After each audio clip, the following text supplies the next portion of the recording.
साथियों, नमस्कार। आज मैं आपसे नित्य नूतन वार्ता ग्रुप के माध्यम से फेसबुक लाइव आया हूं और इसके लिए मैं नित्य नूतन ग्रुप का बहुत हार्दिक आभारी हूं कि उन्होंने ये अवसर मुझे दिया कि आप सब लोगों से इस माध्यम से मैं आपसे मिल पाऊं। इसमें ख़ास तौर से मैं धन्यवाद देना चाहता हूं स्मृति जी और सिद्धार्थ जी को कि उन्होंने ये अवसर मुझे उपलब्ध करवाया कि इतने बड़े मंच पर आकर के मैं कुछ जो अपने अनुभव हैं उनको आपके बीच में रखूं। इस सब के लिए मैं आपका बहुत बहुत धन्यवाद करता हूं और मैं ये जानना चाहूँगा कि मेरी आवाज़ पूरी तरह से आप तक पहुंच पा रही है कि नहीं पहुंच पा रही है, क्योंकि यहाँ पर नेटवर्क की बहुत सारी दिक्कतें चल रही हैं। तो मैं थोड़ा सा ये आप लोगों से जानना चाहूँ। हेलो, मेरी आवाज़ आ रही है आप लोगों तक? शायद आप लोग सुन पा रहे हैं। मैं अपनी बात को जारी रखता हूँ और कोशिश करता हूँ कि ये आवाज़ और ये सारी जो तकनीकी दिक्कतें हैं उनसे पार पाते हुए कुछ अपनी बातें आप तक रख पाऊँ। इस बीच में क्योंकि यहाँ पर खुला वातावरण है, तो मैं चाहूँगा कि बीच बीच में आपको इधर उधर जो यहाँ की खूबसूरती है उसको भी मैं आप लोगों तक पहुँचाता रहूँ और वो भी आप लोग देखें कि जो हमारे बच्चे हैं वो किस वातावरण में यहाँ पर अपना जीवन का निर्माण कर रहे हैं स्कूल में आकर के, और यहाँ के जो खूबसूरती है वो किस तरह से आप लोगों को दिख सकती है, उसको मैं यहाँ पर रखने की कोशिश करूँगा।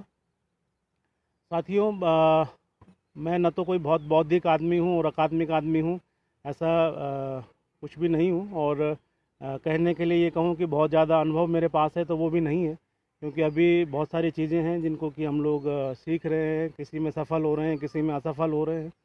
तो ये सीखने सिखाने की एक कोशिश है जिसको कि आपके बीच में रखने का अवसर मुझे मिला है इस नित्य नूतन वार्ता ग्रुप के माध्यम से, तो वो मैं रखना चाहूँगा। शुरुआत मैं अपने से करता हूँ कि जो मेरी अपनी शुरुआत थी वो कैसे हुई और मैं किस तरह से विद्यालय में था। तो साथियों, मैं इसी विद्यालय में पढ़ा हूँ जिसकी बैकग्राउंड में आपको ये पहाड़ दिख रहे हैं, उनके पास ही थोड़ा सा झलक हमारे विद्यालय की भी दिख रही है। और मैं कोई बहुत ज़्यादा अच्छा स्टूडेंट नहीं रहा हूँ, इवन ये कह सकते हैं कि औसत और औसत से भी कम का विद्यार्थी रहा हूँ। और लेकिन मेरी जो रुचियाँ थी वो थोड़ा दूसरे तरह की थी। और मुझे कभी भी मतलब अपनी स्कूल लाइफ से लेकर के और कॉलेज की लाइफ तक भी ये समझ में नहीं आ पाया कि जो मैं ये स्कूलों में आकर के क्लास में बैठ कर के लेक्चर सुन रहा हूँ, जो मोटी मोटी किताबें पढ़ रहा हूँ, ये मेरे किस काम आ सकती हैं, या इन किताबों का मैं आगे चल के किस तरह का उपयोग अपने जीवन में कर पाऊँगा, ये मेरी कभी समझ में नहीं आया। और यही वजह है कि मैं बहुत ज़्यादा पढ़ाई लिखाई की ओर नहीं जा पाया, और मैंने बहुत ज़्यादा जो एक बौद्धिकता का क्षेत्र होता है या शिक्षा का क्षेत्र कह सकते हैं उसको, उस ओर जाने का मेरा कभी न तो मौका बना और ना ही मेरी कभी कोई इस तरह की इच्छा बनी। लेकिन मेरा जो रुचि थी वो दूसरे तरह के कामों में थी, ख़ास तौर से कुछ जो स्कूल में जो अन्य गतिविधियां होती थी उनमें मैं ज़रूर बढ़ चढ़ के भाग लेता था। और उन्हीं गतिविधियों में जब मैं भाग ले रहा था तो वो एक अनुभव मेरा बन रहा था, और वो अनुभव शायद आज मेरे काम कहीं ना कहीं लगता है। वो अनुभव और जो वो सीख मुझे उस दौरान की मिली, चाहे वो विद्यालय के माध्यम से मिली हो, या चाहे मेरी पढ़ाई के दौरान मेरे परिवार के माध्यम से और मेरे समाज के माध्यम से मुझे मिली हो, तो वो आज कहीं ना कहीं मेरे जीवन में उपयोग हो रही है और उसी सीख को मैं आगे बढ़ाना चाहता हूँ। तो ये मोटा मोटी मेरा एक छोटा सा परिचय है। परिचय भी क्या कह सकते हैं, एक जो शुरुआत मेरी थी वो मैंने आपके बीच में रखी। बहुत कुछ बातें हैं जो कि हो रही हैं पूरे देश में, दुनिया में, शिक्षा को लेकर के, और तमाम स्कूलों को लेकर के। लेकिन जो मेरे दिमाग में अभी तक जो प्रश्न है वो ये है कि क्या शिक्षा ग्रहण करने का जो उद्देश्य है, जो हम लोग अपने बच्चों को या स्वयं भी जो शिक्षा ले रहे हैं, उसको आखिर हम लोग क्या चाह रहे हैं उस शिक्षा में। हमें उस स्कूल में जा कर के, उस यूनिवर्सिटी में जा कर के अपने लिए क्या उद्देश्य हम लोग तय कर रहे हैं, अपने जीवन के लिए किस तरह का उद्देश्य हम लोग तय कर रहे हैं, ये मैं आज भी समझने की कोशिश कर रहा हूँ। और इसी कोशिश के लिए तमाम सारे नए जो प्रयोग कर सकते थे, जो हमारे बुद्धि विवेक में थे, जो कई सारे लोगों से प्रेरणा लेकर के किए गए, उन सारे प्रयोगों को हम लोग यहाँ पर करने की कोशिश कर रहे हैं। पिछले लगभग 1.5-2 दशक के आसपास से हमारे पूरे पहाड़ में और जिस क्षेत्र में मैं यहाँ पर रहता हूँ, इस पूरे क्षेत्र में, और मुझे लगता है पूरे देश भर में भी इस तरह की कई कई जगहों पर स्थितियाँ रही होंगी कि जो शिक्षा है उसको हम लोगों ने एक तरह से केवल उसका जो उद्देश्य था वो बहुत बुरी तरह से उसको संकुचित करके, उसको बिल्कुल सिकोड़ करके केवल एक टारगेट उसके लिए तय कर दिया कि अगर हमने पढ़ाई की है तो हमको एक अच्छी सी अदर नौकरी हमको मिल जाए, जिसमें कि हमारे जो संपन्नता की जितनी भी आवश्यकताएं हैं वो पूरी हो जाएं।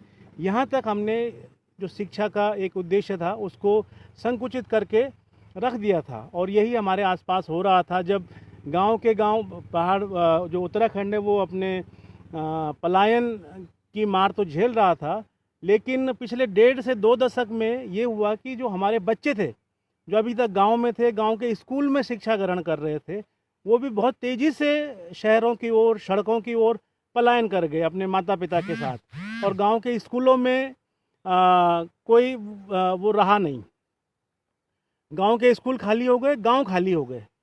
तो एक ये चिंतन, एक ये चर्चा विमर्श लगातार जारी था कि क्या वास्तव में कोट पैंट पहन के, टाई डाल करके और सूट बूट में स्कूल जा कर के ही शिक्षा ग्रहण की जा सकती है? गांव में, गांव के वातावरण में रह करके, गांव के संदर्भों के साथ जुड़ करके क्या हम शिक्षा ग्रहण नहीं कर सकते हैं? तो इसी उधेड़ बुन में हम लोग पिछले कई सालों से थे। और उसके बाद जब स्वयं अनुभव हुआ, जब अपने बच्चे विद्यालयों में जाने लगे, मेरे बच्चे बड़े हुए और वो स्कूल जाने लगे, और हमारे कई सारे मित्र उस दौरान जिनके बच्चे की स्कूल जाने की तैयारी में थे, तो वो सब लोगों की चिंता का विषय था कि हमारे क्षेत्र में कोई अच्छा सा स्कूल नहीं है। तो उस समय हमारे अच्छा सा की जो परिभाषा थी वो ये थी कि यहाँ पर कोई अच्छा एक इंग्लिश मीडियम स्कूल नहीं है जिसमें कुछ टीचर ऐसे हों जो कि सिर्फ अंग्रेजी पढ़ाएं और वो हमारे बच्चों को अंग्रेजी सिखाएं। तो ये हमारी एक अच्छे स्कूल की परिभाषा थी। और संयोगवश उस दौरान एक स्कूल यहाँ पे खुला भी, जिसमें कि बाहर से लोग आए और वो यहाँ पर बच्चों को अंग्रेजी और उस तरह के कंप्यूटर और उन सारी चीज़ों को सिखाने के लिए उन्होंने यहाँ पे स्कूल खोला। और उस स्कूल में जब अपने बच्चों को मैंने भेजना शुरू किया तो शुरू में तो खुशी हुई कि चलो एक अच्छा स्कूल हमको मिला है जिसमें कि इंग्लिश में और तमाम सारी चीज़ों में हमारे बच्चे भी शहर के बच्चों की तरह स्कूल जा रहे हैं, गाड़ी उनके लिए आती है घर पे और वो उसमें बैठ के पूरा सूट बूट के साथ स्कूल जा रहे हैं और अंग्रेजी पढ़ रहे हैं। लेकिन जब मेरी बिटिया 2-3 कक्षा आगे बढ़ी और मुझे लगा कि ये तो हम लोग कुछ जो चाह रहे थे उससे कुछ अलग दिख रहा है, क्योंकि उसको वो स्कूल से घर लौटती थी तो वो अपना स्कूल बैग खोल करके होमवर्क पे बैठ जाती थी। इवन कई बार रात को 11 बजे तक नींद की झोंक में है, लेकिन क्योंकि उसको स्कूल का होमवर्क करना है तो वो लगातार उसमें लगी रहती थी होमवर्क पूरा करने के लिए। और धीरे धीरे मेरा बेटा भी स्कूल जाना शुरू किया, मेरी बहन के बेटे ने भी स्कूल जाना शुरू किया।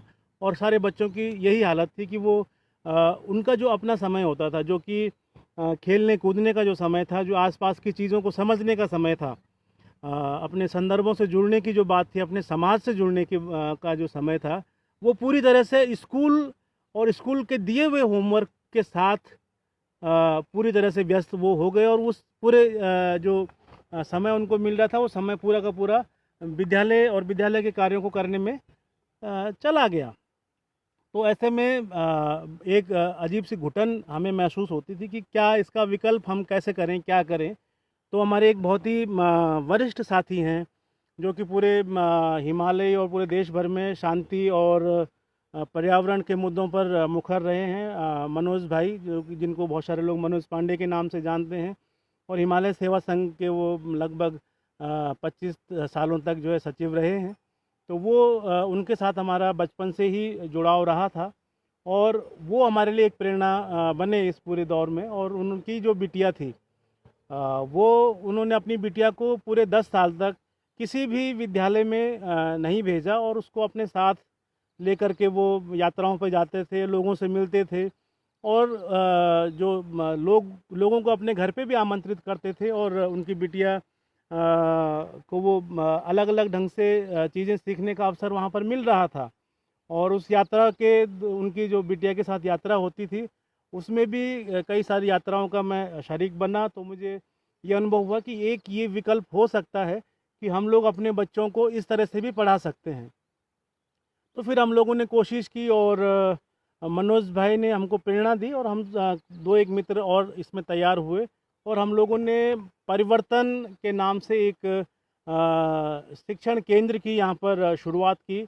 और उस शिक्षण केंद्र में शुरुआत में अपने ही बच्चों को लेकर के शुरू किया। अपने जो घर के 3 बच्चे थे, मेरे मित्र के 2 बच्चे थे, तो कुल मिला के हम 5 बच्चों से उस विद्यालय की हम लोगों ने, या उसको विद्यालय भी हम लोग नहीं कहते थे, उसको शिक्षण केंद्र हम लोग कहते हैं। तो उस विद्यालय की हम लोगों ने शुरुआत की और उस शुरुआत में बहुत अच्छा रिस्पांस हमको मिला। फिर उसके बाद जब हमने ये 5 बच्चों से शुरुआत की तो एक आध और बच्चे उसमें शामिल हो गए कि हमें भी इस तरह की पढ़ाई पढ़नी है। तो उस विद्यालय को जो हम लोगों ने खोला या उस शिक्षण केंद्र को हमने जो खोला, उसमें हम लोगों ने कुछ चीज़ें करने की कोशिश की। एक तो हमने उसमें जो क्लासरूम फॉर्मेट होता है शिक्षा ग्रहण करने का स्कूलों का, उससे अलग हट करके हमने कोशिश की कि जो हमारे बच्चे हैं वो सिर्फ क्लासरूम में ही बैठ के क्यों पढ़ें, वो जंगल में जा कर के भी पढ़ाई करें, वो नदी के किनारे जा कर के पढ़ाई करें, वो पानी के स्रोत के नज़दीक जा कर के पढ़ाई करें, वो खेत में जा कर के पढ़ाई करें। और ये प्रयोग हम लोगों ने बच्चों के साथ किया और बच्चे बड़े खुश होते थे जब उनको स्रोत के किनारे बैठ के कहा कि भैया इसका जो है आप लोग चित्रण कीजिए, जो आपको अच्छा लग रहा है वो आप अपने डायरी में लिखिए या अपने आर्ट बुक में उतारिए। तो बच्चों को रचनात्मकता के साथ सीखने में मज़ा आया उसमें। और उस प्रयोग में हमने कोशिश की कि बच्चों को जो जीवन की ज़रूरी बातें हैं, जो कि मूल्य हैं हमारे जीवन के, जिनके आधार पर कोई एक अच्छा जीवन जी सकता है, उनको सिखाने की हम लोगों ने कोशिश की।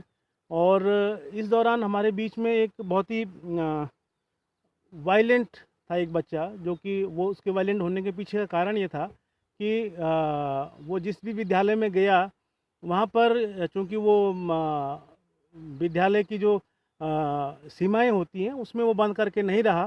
तो जब वो उसमें नहीं रहा तो टीचर से भी मार पड़ी और जब टीचर्स की शिकायत घर पे पहुंची उनके माँ पिता तक, तो उनको भी दिक्कत हुई और उन्होंने भी उसको पीटा। तो वो जो उसके अंदर इतने मार खाने के बाद जो एक वायलेंस उसके अंदर घुस गई थी और वो पूरी तरह से वायलेंट होता था और अन्य बच्चे उसके साथ शामिल होने में झिझकते थे।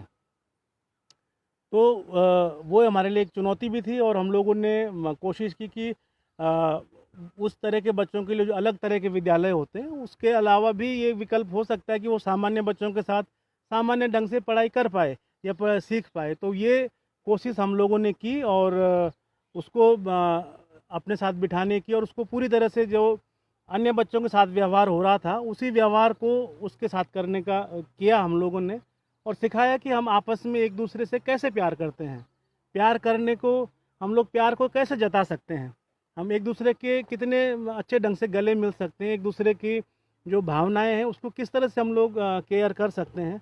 तो धीरे धीरे करके वो बच्चा जो है संभला और आज वो हमारे स्कूल में विद्यालय में बहुत अच्छा बच्चा वो बना और उसने कई सारी मंचों पर अपनी प्रतिभा का परिचय भी दिया। और उसके माता पिता को भी उससे आसानी हुई कि वो अब उस तरह से घर में भी उतनी वायलेंट या वो जो हिंसा वो कर रहा था वो नहीं कर रहा था अब।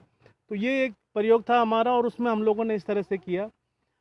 हमने बच्चों को अलग अलग जगहों पे ले जाने की कोशिश की और बच्चों को अलग अलग तरह के लोगों से मिलाने की भी कोशिश की। उसमें हम लोगों ने अपने देश भर से जो मित्र लोग थे जो इस पूरी चीज़ों को समझते थे और बच्चों की शिक्षा के आंदोलन से जुड़े हुए थे, उन सबको यहाँ पर आमंत्रित किया। विदेशों से भी कई सारे मित्र लोग आए जो अलग अलग एक्सपर्टीज़ के लोग थे। कोई म्यूजिशियन थे, कोई आर्टिस्ट थे, कोई राइटर थे, कोई वॉलंटियर थे, कोई स्टूडेंट थे। उन सब ने आकर के बच्चों के साथ अपनी जो प्रतिभाएं थी, अपनी जो क्षमताएं थी, वो सब शेयर की। तो बच्चों को एक बहुत बेहतर माहौल हम लोगों ने उस प्रक्रिया के माध्यम से देने की कोशिश बच्चों को की, और उसका लाभ आज हमें अपने बच्चों में दिखता है। केवल हमने और अन्य बच्चों के साथ उनको रखा तो एक अच्छा माहौल वहाँ पर बना, और उसमें हम लोगों ने कुछ जो प्रक्रियाएं की वो मैं आपके साथ शेयर कर रहा हूँ। एक तो जो मैंने आपको पहले ही बता दिया कि हम लोग क्लासरूम फॉर्मेट से स्कूल को जो फॉर्मेट था वो हमने तोड़ने की कोशिश की, उस पूरे उस वातावरण को। और इसके अलावा जो विद्यालय में यूनिफॉर्म, फीस, ये सब स्ट्रक्चर को हमने नहीं रखा। हमने यूनिफॉर्म के लिए कई सारे अभिभावक हमारे पास आए कि साहब कुछ नहीं तो कम से कम विद्यालय की एक अच्छी यूनिफॉर्म होनी चाहिए। हमने अभिभावकों से कहा कि भैया आप अपने बच्चे को जिस यूनिफॉर्म में सबसे सुंदर देखते हैं, सुंदर पाते हैं, आप उस यूनिफॉर्म में अपने बच्चे को यहाँ पर भेज दीजिए। हमें कोई आपत्ति नहीं है। अगर आपके बच्चे के पास यूनिफॉर्म नहीं है या आपके पास इतने साधन नहीं है कि आप अपने बच्चे के लिए यूनिफॉर्म या कपड़े ला सको, तो उसके लिए हम लोग कोशिश करेंगे, और हम लोग कोशिश करेंगे कि आपके बच्चे को अच्छा यूनिफॉर्म दे पाएँ या अच्छा कपड़ा दे पाएँ। स्कूल से ही हम लोगों ने किताबें देने की कोशिश की। हमने एक कक्षा के लिए एक सेट या 2 सेट किताबों के रखे, और फिर उसी को जो है अदला बदली करके बच्चे पढ़ते थे। अभिभावकों के ऊपर किताबों का भी कोई बोझ हमने नहीं डाला उसमें। हमने कहा कि किताबें भी विद्यालय की ओर से हम लोग आपको देते हैं। फिर बात आई फीस पे, क्योंकि स्कूल चलाना है तो उसमें संसाधन भी लगते हैं, और संसाधन कहाँ से आएंगे। तो हम लोगों ने जो अभिभावक थे उनके साथ बैठक करके बात की कि आप अपनी क्षमता के अनुसार और जिस तरह से आप अपने बच्चे की शिक्षा देख रहे हैं कि आपके बच्चों को जिस प्रकार की शिक्षा मिल रही है, उसके अनुसार आप स्वयं तय कर लीजिए कि आपको क्या फ़ीस आप हमको दे सकते हैं। वो 10 रुपये भी हो सकती है, वो 50 रुपये भी हो सकती है, वो 5,000 भी हो सकती है। जो आपकी सामर्थ्य है उसके हिसाब से आप दीजिए। तो कई सारे अभिभावकों ने वो फीस दी, अपने ढंग से दी। किसी ने 100 रुपये दी, किसी ने 200 रुपये दी, किसी ने 50 रुपये भी दिया, किसी ने 10-20 रुपये भी दिया। इसके अलावा हमने एक और ऑप्शन उसमें रखा था कि अगर आप फीस नहीं दे पाते हैं और आपके पास इतना पैसा नहीं है कि आप अपने बच्चे के लिए फ़ीस दे पाएँ, तो आप स्कूल में आकर के जो आपका अपना स्किल है, जो आपकी अपनी दक्षता है, उसको हमारे बच्चों को सिखा दीजिए। अपने बच्चे के साथ साथ जो स्कूल में और अन्य बच्चे आ रहे हैं उनको भी आप उसी तरह की शिक्षा, कोई दक्षता दीजिए। आप अगर खेती का काम अच्छा करना जानते हैं तो आप खेती किस तरह से करते हैं, महीने में 1 दिन आकर के बच्चों को बता दीजिए। तो इस तरह से भी कई सारे अभिभावक हमारे सामने आए। तो ये सब प्रयोग हमारा चल रहा था, लेकिन ये केवल एक हमारी सोच का एक हिस्सा था। इसके साथ ही हमको लगा कि केवल 4, 5, 10 बच्चों के साथ मिल करके हम इस सोच को आगे नहीं बढ़ा पाएंगे या बहुत ज़्यादा इसका प्रभाव नहीं दिख पाएगा। तो हमने जो अलग अलग स्कूल थे हमारे क्षेत्र के, वहाँ जा कर के टीचर्स के साथ बातचीत की, अभिभावकों के साथ बातचीत की, और कोशिश की कि उनको ये बात समझा पाएँ कि जो शिक्षा है वो हम लोग अपने जो संदर्भ हैं, जो अपनी जड़ें हैं, उनको जाने बिना, उनको समझे बिना हम लोग उसको बेहतर ढंग से नहीं कर पाएंगे। हम केवल बहुत संकुचित उद्देश्य को लेकर के अगर शिक्षा ग्रहण करने की बात करते हैं, शिक्षा लेने की बात करते हैं, तो वो आने वाले समय में हमारे लिए एक समस्या बन सकती है और एक बड़ी चुनौती हमारे सामने रह जाएगी। तो ये कोशिश हमारी इसमें लगातार बनी रही, और हम लोगों ने ये लगातार स्कूल क्षेत्र के सारे स्कूलों में जाकर के बातचीत की।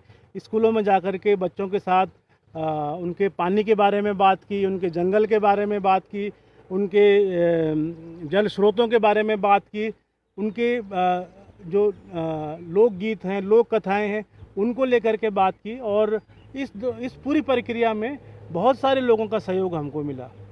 इसमें जो एक बहुत बड़ा सहयोग हमारे साथ मिला वो प्रज्ञा आर्ट्स नई दिल्ली की के द्वारा किया गया। उन्होंने यहाँ पर आकर के बच्चों के साथ थिएटर विद नेचर करके कार्यक्रम किया, जिसमें कि वो बच्चों को प्रकृति के बीच में रह करके थिएटर करने की ट्रेनिंग उन्होंने दी। और उसके बाद बहुत सारे बच्चे थिएटर के साथ जुड़े और जो लिखने पढ़ने की लिखने पढ़ने की जो एक कोशिश हो सकती थी वो उन्होंने उसमें की। तो इस तरह से वो एक पूरा कार्यक्रम हमारा या एक प्रकार से जो प्रयास था वो हम लोग लगातार आज भी उस प्रयास को कर रहे हैं। लेकिन एक इसमें जो चुनौती हमारे सामने आई वो ये आई कि हम लोग जो शिक्षण केंद्र में जो बच्चे आ रहे थे उनके अभिभावकों को हम लोग सही ढंग से नहीं समझा पाए कि ये एक विकल्प है और जिस विकल्प के माध्यम से हम लोग बच्चों को शिक्षा दे सकते हैं। तो उसमें जो अधिकांश अभिभावक थे उनका यही हमारे ऊपर लगातार दबाव बना रहा है कि आप स्कूल में यूनिफॉर्म लगाइए, आप एक अच्छी सी फीस भी इसमें रखिए और बच्चों के आने जाने के लिए वाहन की व्यवस्था भी आप लोग करिए। और क्योंकि हम लोग कोई एक अलग से नया प्राइवेट स्कूल या इंग्लिश मीडियम स्कूल खोलने की इच्छा नहीं थी, हम तो केवल एक जो माहौल बना हुआ है शिक्षा को लेकर के उसमें एक दूसरे विकल्प को देने की कोशिश हम लोग कर रहे थे। तो उसमें बहुत सारे अभिभावकों ने फिर अपने बच्चों को हमारे विद्यालय से हटा दिया, क्योंकि हम लोगों ने उनसे फीस भी नहीं ली, हमने गाड़ी लगाने से मना कर दिया और हमने यूनिफॉर्म लगाने से भी मना कर दिया कि भाई क्यों बच्चे एक ही यूनिफॉर्म में आए। बच्चे हैं रंग बिरंगे वस्त्रों में अच्छे लगते हैं और एक जो हम लोग विविधता की बात करते हैं वो विविधता हमको इसमें दिखाई देती है और ये महसूस होती है। तो हम बच्चे को सिर्फ एक कलर में, एक रंग में, एक ढंग में क्यों बांधने की कोशिश करें। लेकिन इस बात को हम लोग समझा नहीं पाए, तो वो बच्चे हमारे स्कूल से चले गए।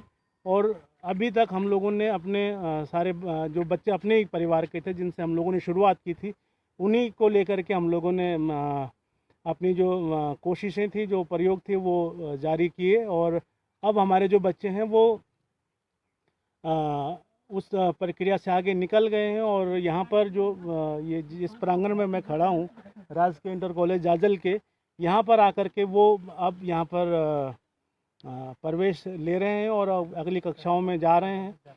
इसमें भी कई सारे जो सवाल थे वो निकल के आए। बहुत सारे मित्रों ने कहा कि तुम बहुत बड़ा रिस्क इसमें ले रहे हो, क्योंकि प्राइवेट स्कूल का जो एक वो बना हुआ है हमारे मन में, वो बहुत ज़्यादा मजबूत बना हुआ है कि प्राइवेट स्कूल में ही बहुत अच्छी पढ़ाई होती है और सरकारी स्कूल में पढ़ाई नहीं होती है। तो बहुत सारे मित्रों ने आकर के समझाया भी कि इस तरह से मत करो। रिश्तेदारों ने भी कहा कि आप लोग क्या कर रहे हो, आप लोग अपने बच्चों को अच्छे प्राइवेट स्कूल में भेजिए, यहाँ सरकारी स्कूल में क्या रखा हुआ है, क्यों आप लोग सरकारी स्कूल में बच्चों को भेज रहे हो।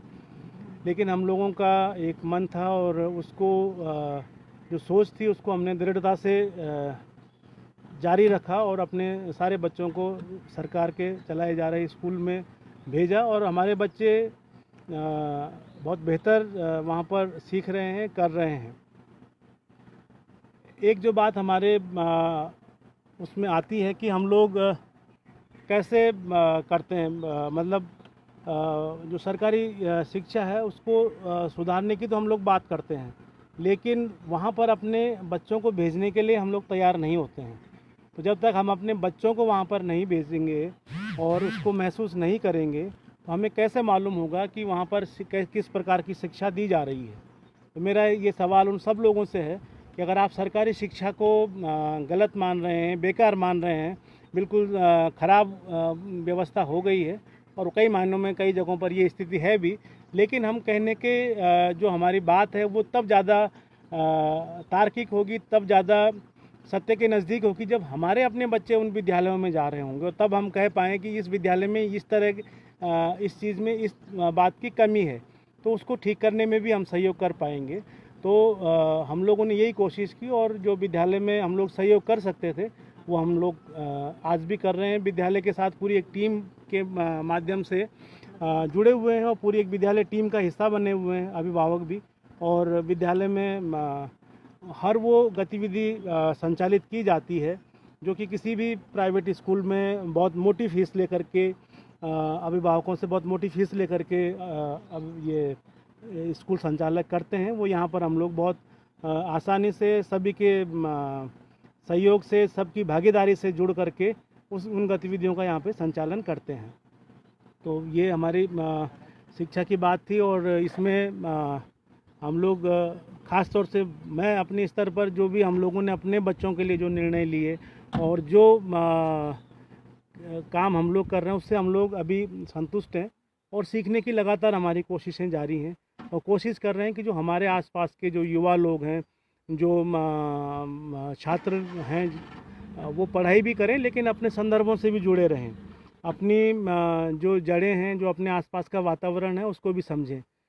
तो ये हम लोग इसमें लगातार अपनी कोशिशों को कर रहे हैं। और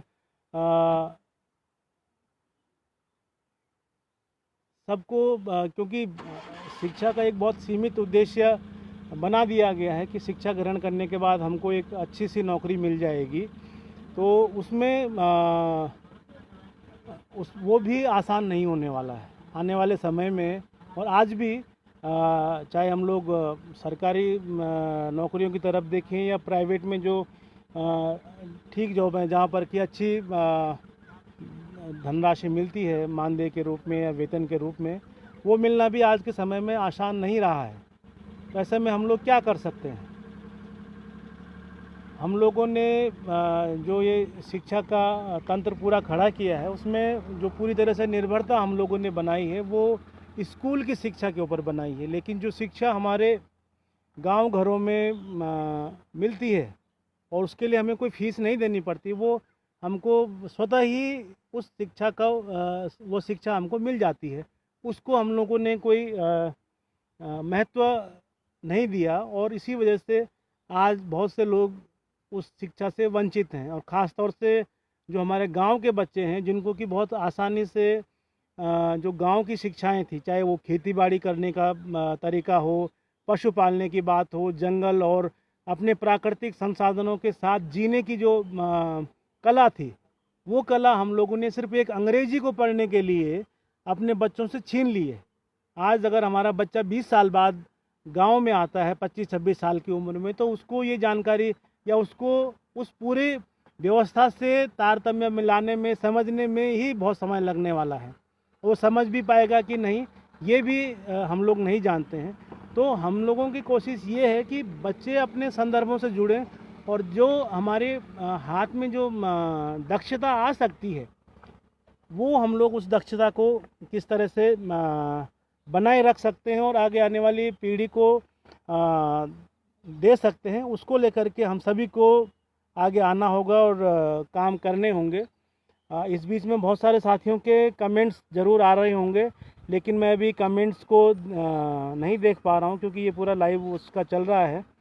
तो मैं कोशिश करूँगा कि इसके बाद में आप सबके जो कमेंट्स में जो आपके सुझाव होंगे और जो आपकी क्या कहते हैं उसका नाम, जो आपके प्रश्न होंगे उनका जवाब मैं ज़रूर दूंगा।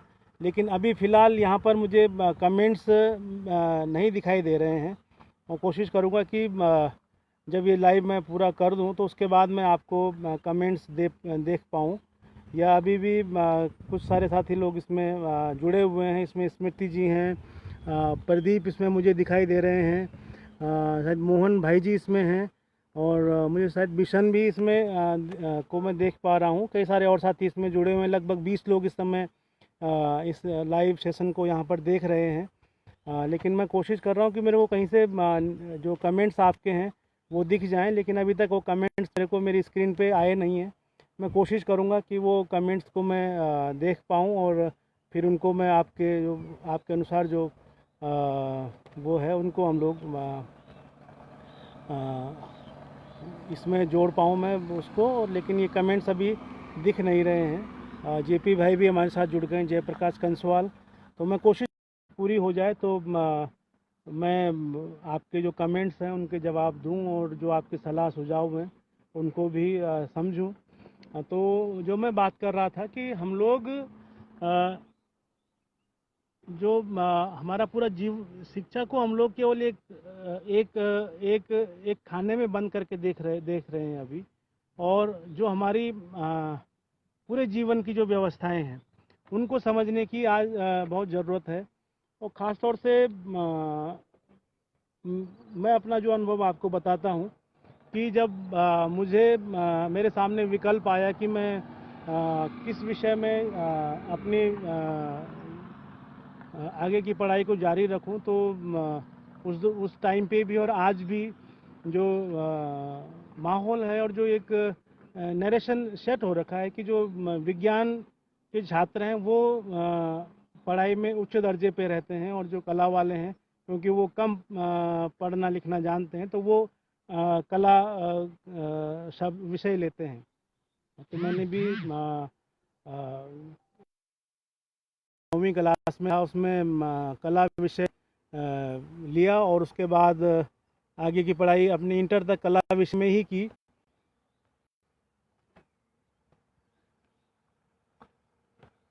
और फिर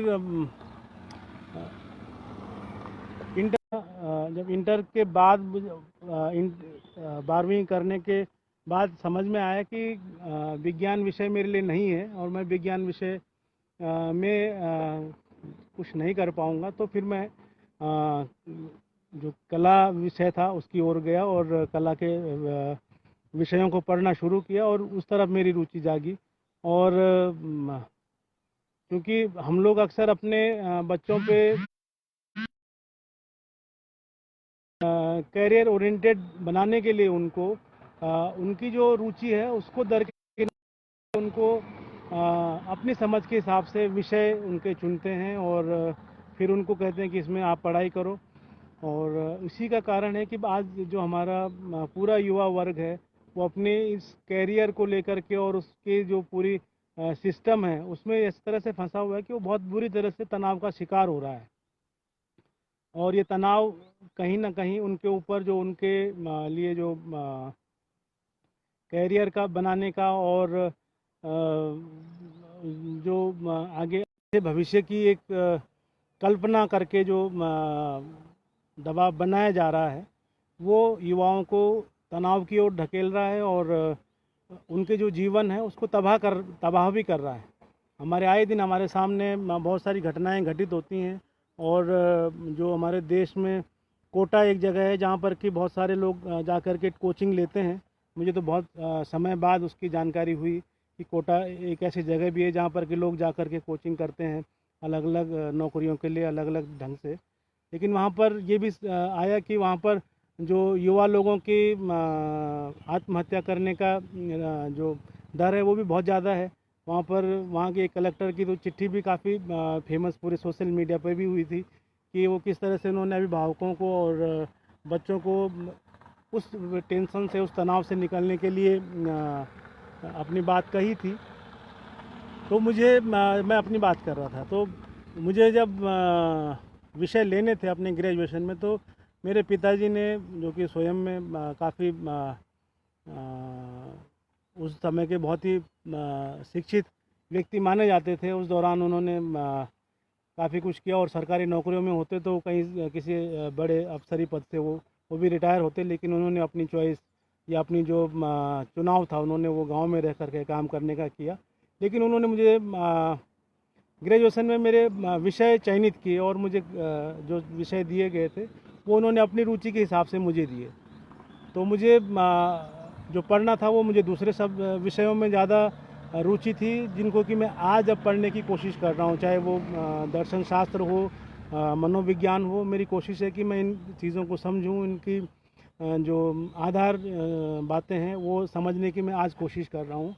लेकिन उस दौरान जब मैं ग्रेजुएशन में था तो मुझे ये सब्जेक्ट पढ़ने की बहुत इच्छा हुई, लेकिन वो जिस विद्यालय जो कॉलेज मेरे सबसे नज़दीक था वहाँ पर ये विषय नहीं थे और मेरी स्थिति ऐसी नहीं थी कि मैं शहर में जा कर के पढ़ाई करूं घर से दूर। तो मुझे दूसरे तरह के सब विषयों में अपना ग्रेजुएशन और पोस्ट ग्रेजुएशन करना पड़ा। लेकिन मुझे ये बात का मतलब ये क्या महत्वपूर्ण होता है, क्योंकि मेरा तो केवल टारगेट था कि किसी तरह से अपना ग्रेजुएशन करके यहाँ से जो एकेडमिक चीज़ें हैं मैं उनसे हमेशा भागता रहा हूँ, तो वहाँ से भी मैं भागने की फ़िराक में रहता था और कोशिश कर रहा था कि किसी तरह से अपना ग्रेजुएशन और पीजी, जो कि मेरे घर वालों की इच्छा थी कि मैं करूँ, तो वो मैं करके निकल जाऊँ वहाँ से। तो वो उसमें मैंने बहुत ज़्यादा ध्यान नहीं दिया, लेकिन मेरे पिता जी का स्वर्गवास मई 2012 में हुआ और अपने लगभग अंतिम समय में उन्होंने जब मेरे कुछ जो मैंने लिखे रचनाएं थी, कुछ लेख थे, वो मैं उनको पढ़ के सुनाया करता था या स्वयं भी कई बार पढ़ते थे उनको। तो उन्होंने फिर इस बात को रियलाइज़ किया। उन्होंने कहा कि जो तेरे विषय हम लोगों ने चुने थे वो गलत थे और तुम्हें अगर इस तरह के विषय दिए जाते तो तुम शायद हो सकता है कुछ और अच्छा कर सकते थे। तो खैर इस बात को लेकर के मुझे कोई पछतावा तो नहीं है कि हम लोग ये कर पाए और ये नहीं कर पाए, लेकिन जो नहीं कर पाए उसको आज करने की हम लोग कोशिश कर रहे हैं। तो मेरा कुल कहने का मतलब ये था इस बार सारी बात से कि हम सिर्फ केवल एक विषय विज्ञान को या टेक्नोलॉजी को ही अहमियत न दें। ठीक है, वो एक बहुत महत्वपूर्ण विषय हैं, वो ज़रूर उनको सीखना चाहिए, पढ़ना चाहिए, लेकिन जो हमारे अन्य विषय हैं, जो कला के विषय हैं, उनको भी पढ़ा जाना उतना ही आवश्यक है। क्योंकि अगर हमको विज्ञान और तकनीक हमको भौतिक संसाधनों के और उन सारी चीज़ों से मजबूत बनाती है, हमारी भौतिक विकास के लिए ज़रूरी है, तो जो कला के विषय हैं, चाहे हमारे दर्शन शास्त्र हो, समाज शास्त्र हो, राजनीति शास्त्र हो, अर्थशास्त्र हो, ये सब विषय भी हमारे जीवन को जीने के लिए अच्छे हैं और इनकी भी आवश्यकता है, ये भी बहुत महत्वपूर्ण है।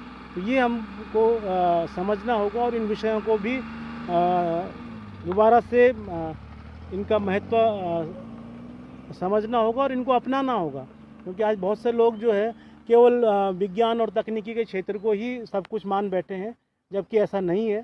ठीक है, वो एक महत्वपूर्ण क्षेत्र है, लेकिन उसके अलावा भी और सारे क्षेत्र हैं जहाँ पर कि हमको सीखने की ज़रूरत है, जहाँ पर कि हमको आगे बढ़ने की ज़रूरत है। और ये भी विज्ञान है, चाहे हम मनोविज्ञान की बात करें, दर्शन शास्त्र की बात करें, सोशियोलॉजी की बात करें, जो भी कला के विषय हैं ये भी विज्ञान है, ये भी तर्क सम्मत हैं, ये भी परीक्षण और सारी चीज़ों के बाद ही किसी सूत्र को तय करते हैं। तो ये चीज़ें हमको समझनी है और इनको अगर हम लोग ज़्यादा से ज़्यादा लोगों तक पहुंचाएं और समझा पाएँ, ये हम लोग कोशिश कर रहे हैं।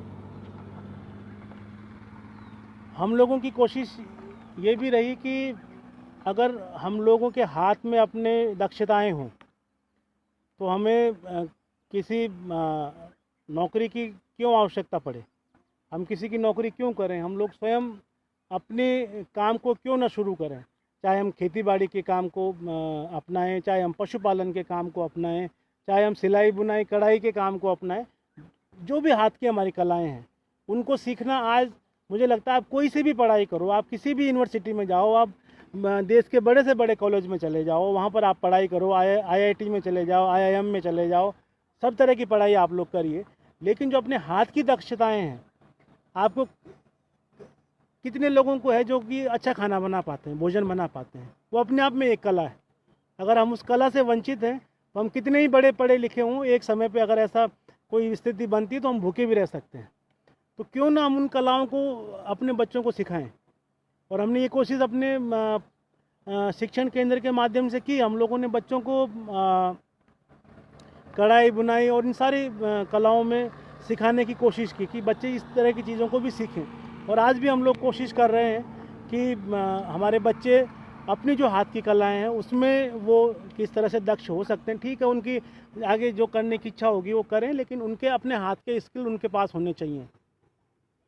अभी जो पूरे मार्च के माह से जो है लॉकडाउन चला आ रहा है और सारे स्कूल विद्यालय सब बंद हैं, सारे बाज़ार वगैरह सब बंद थे, तो बच्चे घर में थे। तो हम लोगों ने कोशिश की कि हम अपनी जो खेत हैं जो कि बंजर पड़े हुए हैं उनको हम लोग दोबारा से ठीक करें। तो मैं भी और मेरे सारे बच्चे उन खेतों में गए और हमने दोबारा से वहाँ पर कोशिश की कुछ चीज़ें उगाने की। तो अब आप उन बच्चे का उस खुशी को आप देखिए कि जिस बीज को उस बच्चे ने उस खेत में रोपा है और धीरे धीरे वो अंकुर फूट के जब वो पेड़ बाहर निकला और उस पर अब वो फल देने के लायक हो गया है, उसमें फूल आ रहे हैं, तो बच्चों के मन की जो खुशी है वो कोई विश्वविद्यालय, कोई यूनिवर्सिटी कभी नहीं दे सकती है।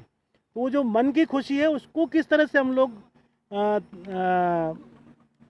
बना पाते हैं, दे पाते हैं, वो वो कोशिशें हमको करनी चाहिए। लॉकडाउन में बहुत सारे मित्र हमारे बड़े परेशान थे कि हमारे स्कूलों में, जो स्कूल हैं वहाँ से जो है फीस का भी दबाव पड़ रहा है और बच्चों को होमवर्क दिया जा रहा है कि बच्चे लगातार होमवर्क करें।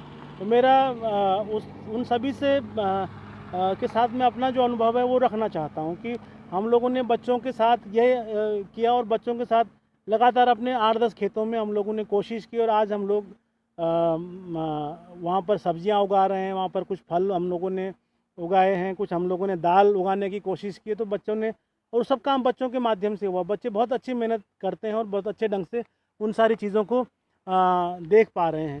तो जब बच्चे अब खेत में जाते हैं तो उनका जो एक उनका जो एक क्या कह सकते हैं कि उन्माद होता है, जो उनका एक खुशी का इजहार होता है, वो बड़ा अच्छा उसमें लगता है।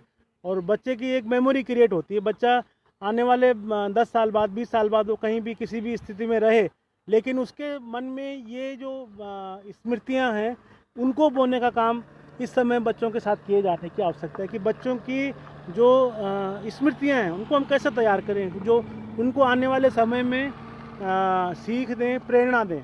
उनको ये महसूस ना हो जो उनका अवसाद और जो तनाव की स्थिति आ रही है, उससे निकलने में उन स्मृतियों को का एक बहुत बड़ी भूमिका हो सकती है।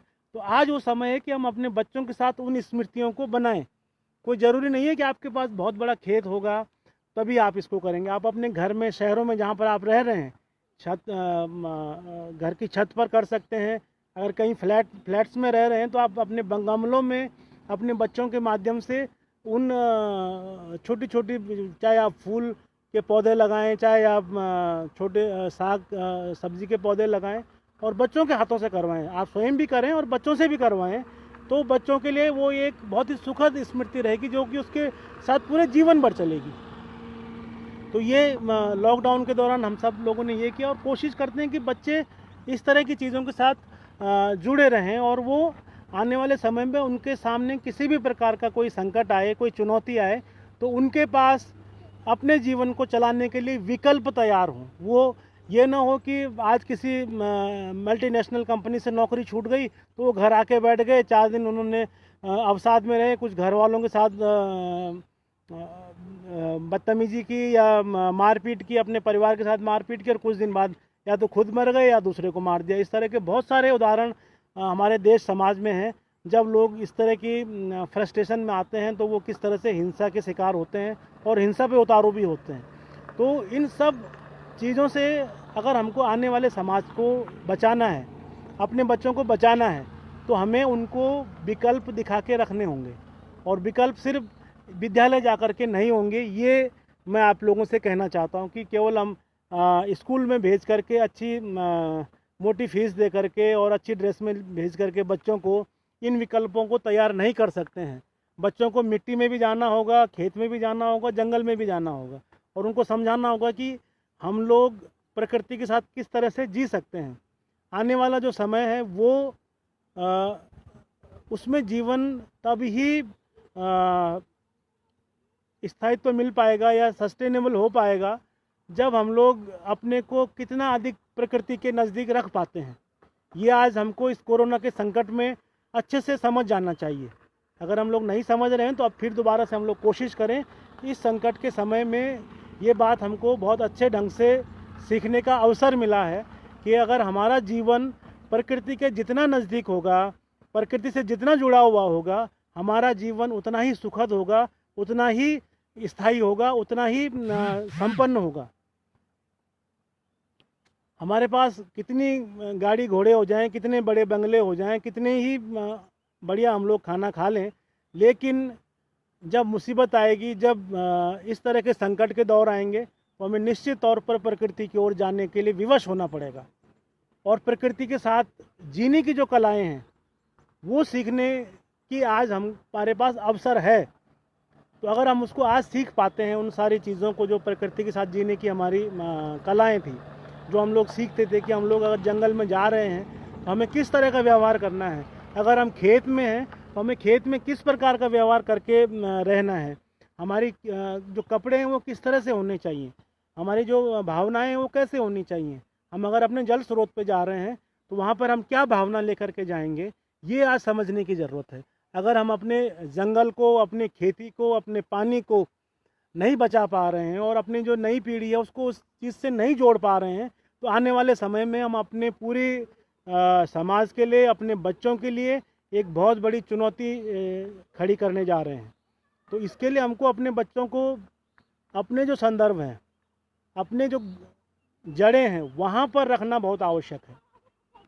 क्योंकि अगर वो बहुत ऊंची उड़ान भी भरेंगे, लेकिन अगर कहीं कभी ऐसा हो कि वापस आना, लौटना पड़े, तो उनके पास वापस लौटने का एक विकल्प बना रहे।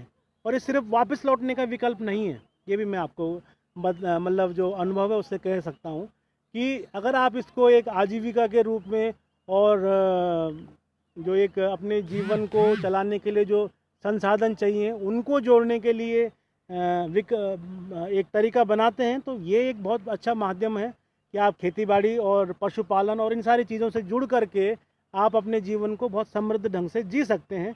ये बहुत सारे लोगों ने प्रयोग किया है और उसको आज उसको सही साबित भी कर रहे हैं। बहुत सारे मित्र हैं हमारे जो कि शहरों से अच्छी नौकरियों को छोड़ करके गांव में आए और गांव में आकर के उन्होंने अपनी जो खेतीबाड़ी थी उसको दोबारा से पुनर्जीवित किया और आज पूरे क्षेत्र के एक प्रगतिशील किसान बने हुए हैं। बहुत सारे ऐसे मित्र हैं हमारे साथ। और जब हम लोग बच्चों के साथ स्कूलों में गए और उनके साथ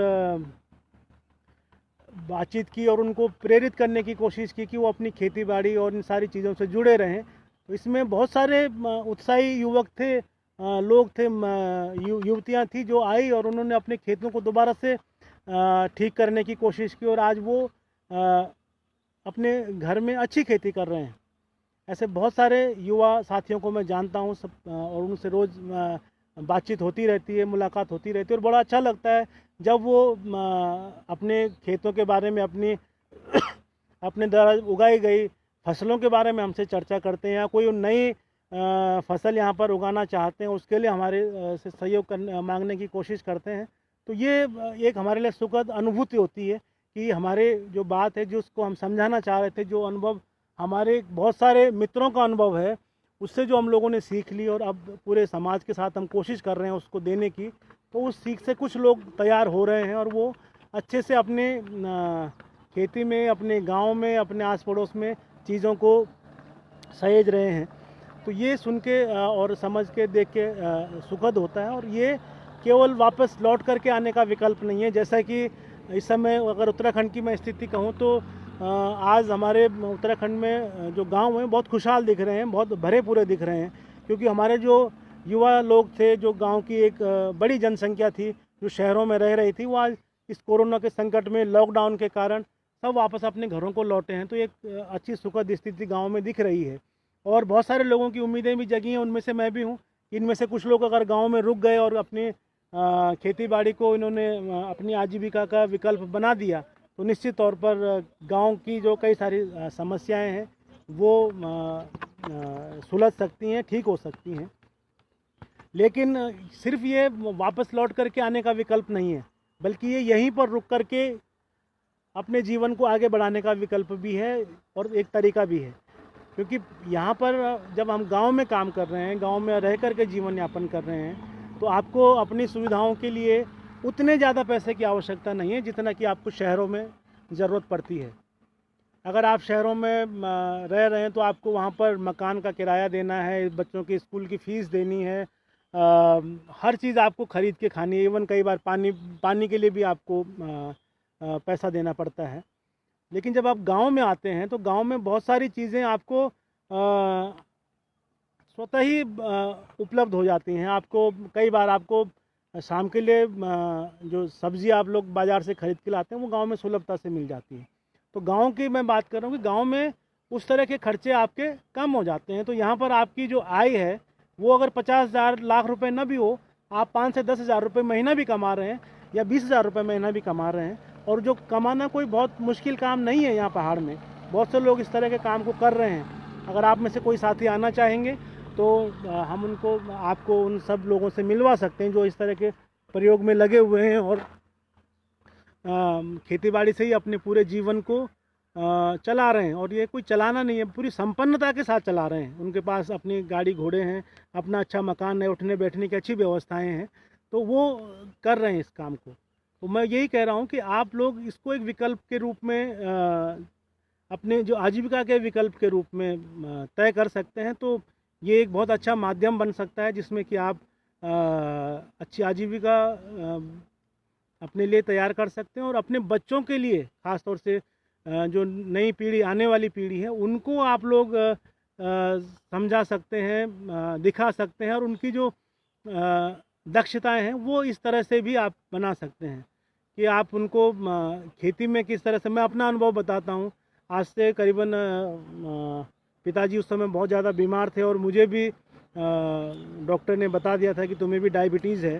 तो मैं बड़ा तनावग्रस्त उस दौरान था, और मैंने जो विकल्प चुना, मुझे वो विकल्प आया जो मेरी दादी और मेरे दादा किया करते थे, खेतों में जाकर के काम करने का। तो मुझे लगा कि मैं जो मेरे पिताजी इस बीमारी से ग्रस्त हैं, उसी बीमारी से मैं भी अब ग्रस्त हो गया हूँ। तो मुझे कुछ और इसको ठीक करने के लिए मैं क्या कर सकता हूँ। तो मैं गया और मैंने खेत को चुना। और क्योंकि जो वातावरण, जो सोच पूरे सभी लोगों की थी, वो हमारे परिवार की भी थी। तो हम लोग जो बच्चे थे, बचपन से ही हमें हालांकि बहुत मौका और अवसर मिला कि हम लोग खेतीबाड़ी से जुड़ें और उस सारी गतिविधियों में शामिल हों, और हम हुए भी, अच्छे ढंग से हुए। लेकिन जो एक जुड़ाव होना चाहिए था जिस तरह से उसको सीखने का, वो हमारे कभी हमारे उस जो दायरे में कभी नहीं आया, और हम लोग केवल स्कूल के दायरे को ही पढ़ाई लिखाई समझते रहे। वो उस दिन समझ में आया जब इन सारी चीज़ों से तनावग्रस्त होकर, फ्रस्ट्रेट होकर के, मुझे लगा कि एक विकल्प मेरे पास है कि मैं अपने खेत में जाऊं और खेत में मेहनत करूं। तो हो सकता है कि जो डायबिटीज़ मेरे को भी हो गई है उससे मैं बच पाऊँ। तो जब खेत में गया और खुदाई शुरू की, तो मैं नहीं कर पाया खुदाई। जब जो हमारे साथी थे, हमारे केयर टेकर थे उस दौरान, वो आए और उन्होंने जब देखा कि मैंने खुदाई तो कर दी है, लेकिन जो घास थी वो भी उसी मिट्टी में मैंने मिला दी है, और जो जितना मैंने मेहनत की उससे दुगनी मेहनत अब उनको करनी है कि उस खुदी हुई मिट्टी से वो घास वापस निकालनी है। तो मुझे समझ में आया कि हम लोग सिर्फ खेती करना कोई ऐसा नहीं है कि मैं जब मर्जी तब शुरू कर दूं। उसके लिए भी हमें सीखने की आवश्यकता होती है, उसको समझने की आवश्यकता होती है। तो फिर धीरे धीरे मैंने वो सब चीज़ें सीखने की कोशिश की कि खुदाई कैसे मैं करूं खेत में जा कर के, मैं अपने खेतों की जो झाड़ी है उसको किस तरह से काटने की कोशिश काट सकता हूं। वो सब सीखने की मैंने कोशिशें की। तो आज कम से कम मैं अपने जो मेरे आस पड़ोस के घर के खेत हैं उनको हम लोग थोड़ा सा ठीक कर पाए हैं, जब इस तरह से लगातार सीखने की कोशिश मैंने की है। ये एक बड़ी आश्चर्य की बात मैं आप लोगों को बताऊं कि आज से करीबन 3 या 4 साल पहले एक साथी का फ़ोन आया कि हमारे यहाँ पे कोई एक मित्र हैं स्पेन से, वो आना चाह रहे हैं, क्योंकि उन्होंने कहीं सड़क में जो बोर्ड थे वहाँ पर हमारे एक साथी का फ़ोन नंबर दिखा था उनको। तो उन्होंने उनसे संपर्क करके कहा कि मैं किसी के घर में रुकना चाहता हूँ यहाँ पर। तो उन्होंने मुझे मेरा नाम सुझाया उस स्पेन के साथी को, और करीबन शाम को, सर्दियों की बात थी, दिसंबर या जनवरी के आसपास की, और वो अपने एक झोले को लेकर के हमारे घर पे पहुंच गए। और जब उन्होंने इच्छा व्यक्त की कि मैं यहाँ पर कम से कम 15 से 20 दिन रुकूंगा हम लोगों के साथ, तो मैंने उनसे यही पूछा कि भाई आप 15 से 20 दिन तो रुकोगे, लेकिन इन 15 से 20 दिन में आप करना क्या चाहोगे, आप क्या करोगे इस दौरान। तो उन्होंने जो बात कही वो मेरे लिए बड़े आश्चर्य की बात थी।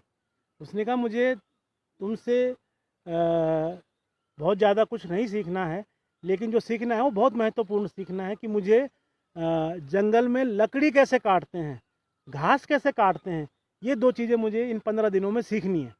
मुझे बड़ा आश्चर्य हुआ। मैंने उसको कहा, क्योंकि वो एक स्पेन की भी एक बहुत मतलब अमीर परिवार से वो ताल्लुक़ रखता था व्यक्ति। उसके पिताजी जो है वो स्टीमर बनाने का उनका अपना कारखाना था। उसकी माताजी भी कई हथियारों की कंपनी को संचालित करती थी, और स्वयं वो जो है बहुत अच्छा पढ़ा लिखा स्कॉलर था, और एमफिल वगैरह करके पूरे देश दुनिया में घूम रहा था और इन सारी चीज़ों को सीख रहा था। तो मैंने उनसे ये क्वेश्चन किया कि भैया आपके यहाँ पर तो आप इतने स्वयं में इतने संपन्न व्यक्ति हैं, और आपके यहाँ पर जो टेक्नोलॉजी है वो इतने बड़े लेवल पे है कि आपको कोई भी काम हाथ से करने की ज़रूरत ही नहीं है। आपके पास तो हर चीज़ के लिए मशीन है, रोबोट हैं, तो आप उससे करिए। आप क्यों यहाँ पर आकर के जंगल में जा कर के जो है लकड़ी काटना और घास काटना सीखना चाहते हैं? उसने मुझे बताया, उसने जो मुझे जवाब दिया उससे मैं बहुत हतप्रभ भी हुआ और बड़ा सुखद भी लगा। उसने कहा कि भारत जिस ओर आज जा रहा है, जहाँ जाने की कोशिश कर रहा है, हमारा देश उसके टॉप पे बहुत समय से बैठा हुआ है टेक्नोलॉजी के मामले में। और उस टॉप पर बैठने के बाद हमें अब महसूस हो रहा है कि जो हमारे हाथ की जो कलाएँ थी, जो हाथ की दक्षताएँ थी, वो हम सब भूल चुके हैं। हमारे बहुत सारे लोग लिखना भी भूल चुके हैं, क्योंकि अब वो केवल कीबोर्ड चलाना जानते हैं। और जो इस तरह के मेहनत के काम हैं जिनमें घास काटना, लकड़ी काटना, तमाम सारे और काम जो हो सकते हैं, वो हमारे सब लोग जो है उसको नहीं कर पाते हैं, क्योंकि उनके पास वो स्किल है ही नहीं। तो और इस स्किल की अब बोला हमें महत्व पता चल रहा है कि अगर हम हाथ से काम कर रहे हैं तो उसका जो महत्व है वो मशीन से किए गए काम का महत्व उस ढंग से नहीं हो सकता है। तो वो फिर 15 दिन रहा, और जहाँ पर उसने जो हमारे गांव की महिलाएं थी उनके साथ जा कर के वो बड़े बड़े गट्ठर घास के लाया, काट करके बड़े बड़े गट्ठर जो है वो लकड़ी के भी काट करके लाया, और उसने सीखा। तो ये मैं को बता रहा हूँ कि ऐसा नहीं है कि जो टेक्नोलॉजी जिनके पास आसानी से उपलब्ध है वो अब हाथ की कलाओं की ओर आ रहे हैं, तो हमारे पास आज भी वो थोड़ा बहुत किसी न किसी हालत में बची हुई है। तो हम उस कला को क्यों ना जीवित रखें, क्यों ना उसको आगे अपने आने वाली पीढ़ी को दें। ठीक है, हमारा बच्चा कलेक्टर भी बने, वो इंजीनियर भी बने, वो डॉक्टर भी बने, वो तमाम चीज़ें बन सके, और बनना भी चाहिए, उसमें कोई गलत बात मैं नहीं मानता हूँ। लेकिन उसके हाथ में अगर अपनी कला है तो कल को वो किसी भी चुनौती का सामना अपनी हाथ की कला से कर सकता है। तो ये इसमें मैं कहना चाह रहा था। और इसके अलावा हम लोगों ने कुछ और प्रयोग शुरू किए यहाँ पर। कोशिश की कि जो हमारे परंपरागत जो अनाज हैं, जो बीज हैं, वो हम लोग किस तरह से उनको संरक्षित रख सकते हैं, क्योंकि ये एक तरह से जुड़ी हुई बात। हम लोग कह रहे हैं कि हम आने वाले समय में अपनी जो खेती बाड़ी है और जो अपनी ज़मीन है उससे जुड़े हुए रहेंगे। उसके लिए ज़रूरी है कि उससे जुड़े हुए जितनी भी चीज़ें हैं उनको बचाना भी उतना ही ज़रूरी है। उसमें हमारे जो परंपरागत बीज हैं वो बहुत महत्वपूर्ण हैं, जो हमारे जल स्रोत हैं वो बहुत महत्वपूर्ण हैं।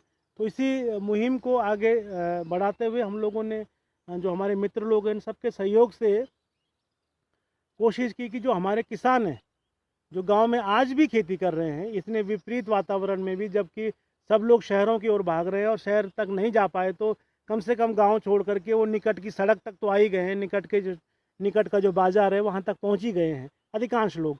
ऐसे में भी कुछ लोग जो गांव में टिके हुए हैं और खेती कर रहे हैं, उसकी इन सब के बावजूद कि वहाँ पर मौसम उसके अनुकूल नहीं है, उसके बावजूद कि वहाँ पर जंगली जानवरों की बहुत ज़्यादा संघर्ष उनको करना पड़ रहा है, इन सब बातों को देखने के बाद और इन चुनौतियों का सामना करने के बाद भी वो अगर खेती कर रहा है वहाँ पर गांव में रह करके, तो निश्चित रूप से उस व्यक्ति का सम्मान किया जाना चाहिए। उस व्यक्ति को सम्मानित किया, पूरे समाज को और पूरे हम सब लोगों को उसको सम्मानित करने की ज़रूरत है।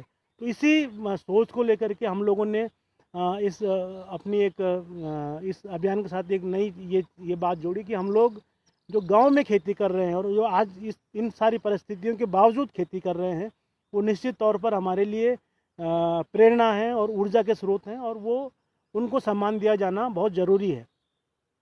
एक तो उनको हम लोग सम्मान तो दें ही, लेकिन सम्मान देने के साथ साथ वो खेती करने के लिए किस तरह से लगातार प्रेरित रहें, क्योंकि ऐसे समय में जब सब चारों तरफ एक पूरी तरह से नकारात्मकता का माहौल खेतीबाड़ी को लेकर के है, बहुत सारे विशेषज्ञ भी मान रहे हैं कि पहाड़ की जो खेती है वो लाभदायक नहीं है।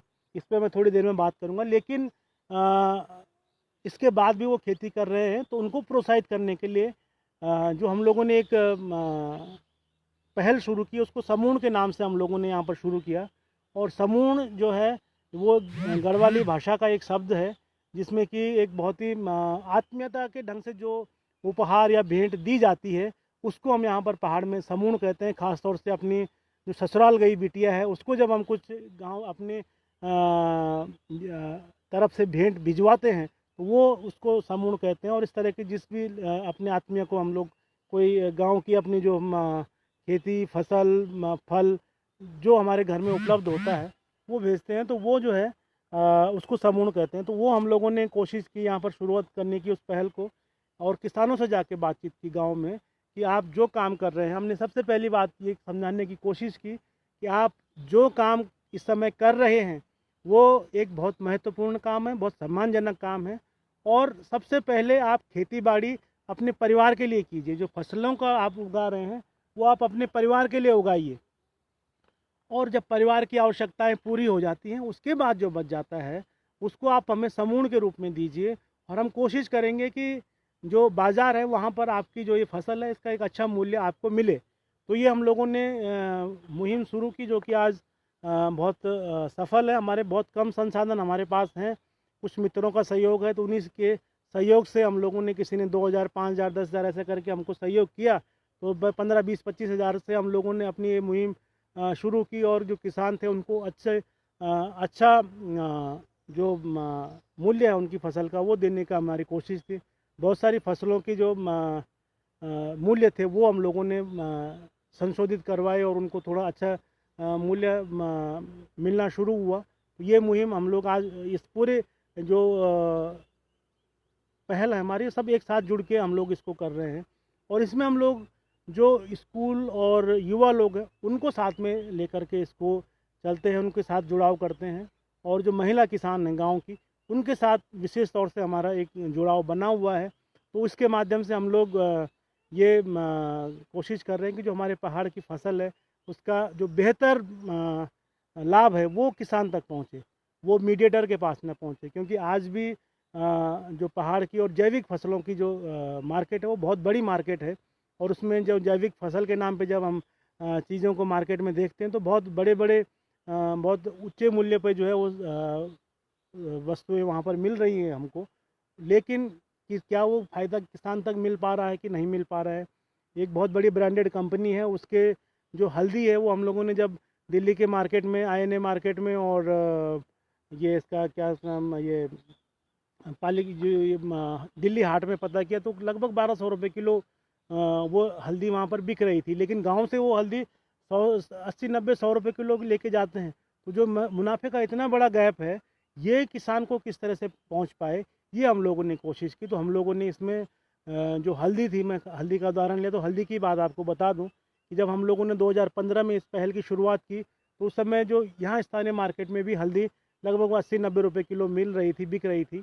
और जो मार्केट में उस समय हमारे स्थानीय मार्केट में जो हल्दी अन्य लोग और कंपनी की जो बिक रही थी वो लगभग 180 से 200 रुपये किलो बिक रही थी। तो हम लोगों ने सीधे 150 रुपये किलो से हल्दी उठाना शुरू किया गांव के लोगों से। आज जो भी किसान अपनी हल्दी बेचने आता है उसको हम खरीदें या कोई अन्य खरीदे तो उसको कम से कम 150 रुपये किलो का वो मिल जाता है। 150 से 120 30 रुपये किलो तक वो अपनी हल्दी को बेच पाता है। तो इस तरह के छोटे छोटे प्रयोग हम लोगों ने इसमें किए ताकि किसान लगातार उस चीज़ के लिए प्रोत्साहित होते रहें। क्योंकि अगर हम बच्चों को उसके साथ जोड़ने की बात कर रहे हैं तो उसके लिए गांव में खेती होना ज़रूरी है। और जब खेती होगी, खेती तब हो पाएगी जब किसान संतुष्ट होगा। तो वो जो संतुष्टि है वो मैं ये नहीं कहता कि हमारी इस पहल से पूरी उसको मिल गई होगी, लेकिन ये कोशिश हम लोगों ने की कि उस तक वो चीज़ को और उस लाभ को पहुंचाने की हमारी कोशिश हो। इसमें फिर दूसरी बात जो हमको समझ में आई वो ये आई कि केवल किसान की फसल पे या अच्छे दाम पे शहरों में बिकवा देना, इससे ही केवल पूरी तरह से हम लोग अपनी जो प्रकृति के नज़दीक रहने वाली बात है उस पर नहीं आ पाएंगे और जो जीवन को हम लोग अपने प्रकृति के नज़दीक नहीं रख पाएंगे। उसके लिए ज़रूरी है कि जो वो फसल है उनसे जो अनाज, उनसे जो व्यंजन तैयार होते हैं, उनसे जो पकवान तैयार होते हैं, जो भोजन तैयार होते हैं, उनको भी पॉपुलराइज़ करने की ज़रूरत है। वो किस तरह से लोगों की ज़बान पे चढ़े। आज अगर हम गांव के घरों तक भी देखें, बहुत दूरस्थ गांव में भी जाएं तो वहाँ पर कोल्ड ड्रिंक्स और ये जो हमारे जंक फूड हैं, फास्ट फूड हैं, ये सब वहाँ तक पहुँचे हुए हैं। और जो हमको मतलब कई बार जब जाओ तो गांव में वही कोल्ड ड्रिंक्स और वही जंक फूड और वही सारी चीज़ें सर्व की जाती हैं। इससे क्या नुकसान हो रहा है, क्या इसका प्रभाव आ रहा है, ये एक अलग बात है, लेकिन सब वहाँ पहुँचा हुआ है तो इस इसके विकल्प के रूप में या इससे भी हैं जिनको कि हम फास्ट फूड के जितने ही कम समय में बहुत अच्छे ढंग से सर्व कर सकते हैं। तो इन सब चीज़ों को करने के लिए हम लोगों ने एक छोटी सी पहल यहाँ पर फिर नई ढंग से शुरू की, और जो हमारी फसलें थी उस अनाज से जो व्यंजन तैयार होते हैं उसके लिए हम लोगों ने एक रेस्टोरेंट यहाँ पर स्टार्ट किया, जो कि दिल्ली गंगोत्री हाईवे पर हम लोगों ने खोला है खाड़ी में। और वहाँ पर हम लोगों ने पूरी तरह से जो हमारे पहाड़ी व्यंजन थे जो कि स्थानीय फसलों से तैयार होते थे वो वहाँ पर सर्व करना शुरू किए, और उसका एक अच्छा प्रभाव हमको मिला और लगातार उसको लोगों ने सराहा और उसको समर्थन अपना दिया। तो वो कोशिश हमारी है कि हम लोग अपने भोजन को, अपनी चीज़ों को भी महत्व देने की कोशिश करें, ताकि जो हमारा पूरा जीवन है वो उस शैली में ढले जो कि प्रकृति के नज़दीक है। और मैं प्रकृति के नज़दीक के जीवन की बात क्यों कर रहा हूँ, क्योंकि आज अगर हम लोग इस कोरोना के संकट में अपने को देख पा रहे हैं तो वो सबसे ज़्यादा सुरक्षित व्यक्ति है, स्वस्थ व्यक्ति है, जो प्रकृति के नज़दीक, या प्रकृति के नज़दीक से मतलब सिर्फ इतना नहीं है कि वो जंगल में आके बैठ जाए, उस पूरे जीवन शैली को समझने की आवश्यकता है। मैं ये नहीं कहता कि मैं उसका कोई बहुत एक्सपर्ट व्यक्ति हूँ और मैं सब कुछ समझता हूँ, लेकिन कोशिश कर रहे हैं, बहुत सारे मित्र कोशिश कर रहे हैं, हम लोग या केवल हमारी कोशिश नहीं, बहुत सारे मित्रों की इसमें कोशिश है, बहुत सारे संगठन इसमें लगे हुए हैं, उनमें से एक छोटा सा प्रयास हम लोग भी कर रहे हैं। तो कोशिश यही है कि अपने जीवन को प्रकृति के नज़दीक कितना ज़्यादा रखा जाए, ये हमारी सबसे जो मुख्य बात है वो यही होने वाली है। मुझे लगता है कि मैं कम से कम 5-1 मिनट कुछ ज़्यादा बोल गया हूँ, ये समय 5 मिनट ज़्यादा चला गया है। अंत में मैं सिर्फ इतना ही कहूँगा कि चाहे हम लोग अपने शिक्षा को देखें या अपने जीवन को देखें, अपनी आजीविका को देखें, इन सब को अगर हमने आने वाले समय में स्थायित्व देना है और इनको सबको एक अपने जीवन जीने लायक बनाना है, तो कहीं ना कहीं हमको अपनी जो प्रकृति, क्योंकि प्रकृति ही हमको सब चीज़ें सिखा सकती है अगर हम लोग उससे सीखना चाहें तो।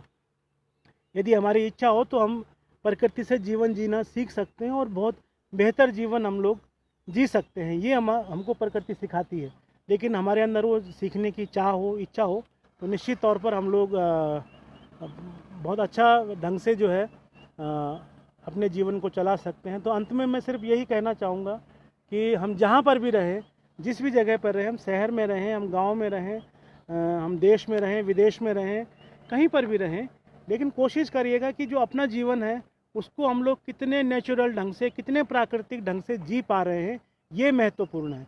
उस ठीक है, हमारी हम कोई सा भी आजीविका हमारी हो सकती है, कोई भी ऑक्यूपेशन हम लोग कर सकते हैं, लेकिन अपने जीवन को हम लोग किस तरह से प्राकृतिक ढंग से जी पाएँ, ये महत्वपूर्ण बात है। और ये मैं यहाँ पे या कोई भी ये टिप्स नहीं दे सकता कि प्राकृतिक ढंग से जीने के लिए ये चीज़ें करनी होंगी, ये स्वयं से सीखने की ज़रूरत है। और इसीलिए मैंने इसको कहा है कि ये सीखने और सिखाने के अवसर हैं, और ये निश्चित तौर पर ये समय ऐसा आया हमारे बीच में पिछले 3-4 महीने से कि ये पूरा सीखने का एक अवसर हमारे पास है। और आगे भी अगर हम इसको एक चुनौती के रूप में देखें, एक संकट के रूप में देखें, तो प्रकृति से सीखने के लिए अभी हमें बहुत कुछ करना होगा, बहुत कुछ सीखना होगा प्रकृति से, ताकि हम लोग अपने आने वाले जीवन को बचा पाएँ, उसको इस तरह की चुनौतियों का सामना न करना पड़े, जिससे कि जीवन और पूरे विश्व, पूरी जो ये ब्रह्मांड, या कह सकते हैं कि पूरी नेचर, प्रकृति पर संकट आ जाए। तो इन सब बातों को मैं यहीं पर एक प्रकार से कंक्लूड कर रहा हूँ कि प्रकृति ही हमें जीवन का रास्ता दिखाएगी, और प्रकृति से ही हमें जीवन मिलेगा, और प्रकृति से जीवन की कला सीखने की आज सबसे अधिक आवश्यकता है। मैं यहीं पर अपनी बात को विराम देता हूँ। आपने बहुत ही शिद्दत से इसमें इस बात को सुना, इसमें बहुत सारे लोग जुड़े हुए हैं जिनको कि मैं देख पा रहा हूँ। और मैंने पहले भी कहा था कि मैं कमेंट नहीं देख पा रहा हूँ अभी आप सब लोगों के, लेकिन इसमें स्मृति जी भी हैं, प्रदीप जी भी हैं और मोहन भाई हैं, करीना जी भी इसको देख रही हैं। मैं आप सभी लोगों का, जो सारे अभी करीबन 22-23 लोग इसमें जुड़े हुए थे, देख रहे थे, अभी 17-18 लोग हैं, वो सब इसको देख रहे हैं। मैं आप सब लोगों का एक बार हार्दिक आभार प्रकट करता हूँ कि आप लोगों ने, जो भी, मैं कोई बहुत बौद्धिक भी नहीं हूँ, बहुत अनुभव वाला व्यक्ति भी नहीं हूँ, लेकिन जो भी मेरी टूटी फूटी बातें थी, जो मैंने कहने की कोशिश की, आप सब लोगों ने उसको बहुत शिद्दत से सुना। इस सब के लिए मैं आपका आभार व्यक्त करता हूँ और नित्य नूतन वार्ता ग्रुप का बहुत आभार प्रकट करता हूँ कि उन्होंने ये अवसर मुझे दिया कि मैं आप सब लोगों तक अपनी बात को रख पाऊँ। और आगे फिर कहीं दोबारा से मुलाकात होगी, तब तक के लिए नमस्कार, धन्यवाद।